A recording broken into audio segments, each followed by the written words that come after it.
పిల్లలు, ఈరోజు నేను మీకు ఒక అద్భుతమైన కథ చెప్పబోతున్నాను. ఒక చిన్న గ్రామంలో ఒక బాబు ఉండేవాడు. అతని దగ్గర ఏమీ లేని పేదవాడు, కాని అతనికి దేవుని మీద గొప్ప విశ్వాసం ఉంది. ఒక రోజు ఆ గ్రామంలో చాలా కష్టం వచ్చింది.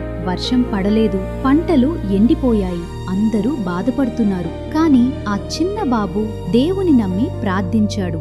దేవా, నేను నిన్ను నమ్ముతున్నాను. తండ్రి, మీరే మాకు సహాయం చేయండి అని ప్రార్థన చేశాడు.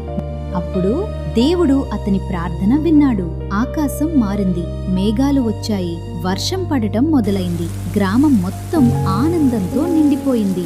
పిల్లలు, మనము దేవుని నమ్మితే ఆయన మన ప్రార్థనలకు సమాధానం ఇస్తాడు. చిన్న విశ్వాసం కూడా పెద్ద అద్భుతాలు చేయగలదు. పిల్లలు, మన ప్రార్థనను దేవుడు తప్పకుండా వింటాడు. మన హృదయం నిజంగా నమ్మితే అద్భుతాలు జరుగుతాయి. చిన్న విశ్వాసం పెద్ద అద్భుతం. పిల్లలు, ఈ కథ మీకు నచ్చిందా? ఇంకా ఇలాంటి మంచి మంచి ఆసక్తికరమైన కథలు చూడాలంటే మా God words with sweetie channel ని లైక్ చేయండి, షేర్ చేయండి, సబ్స్క్రైబ్ చేసుకోండి. మళ్ళీ కలుద్దాం పిల్లలు.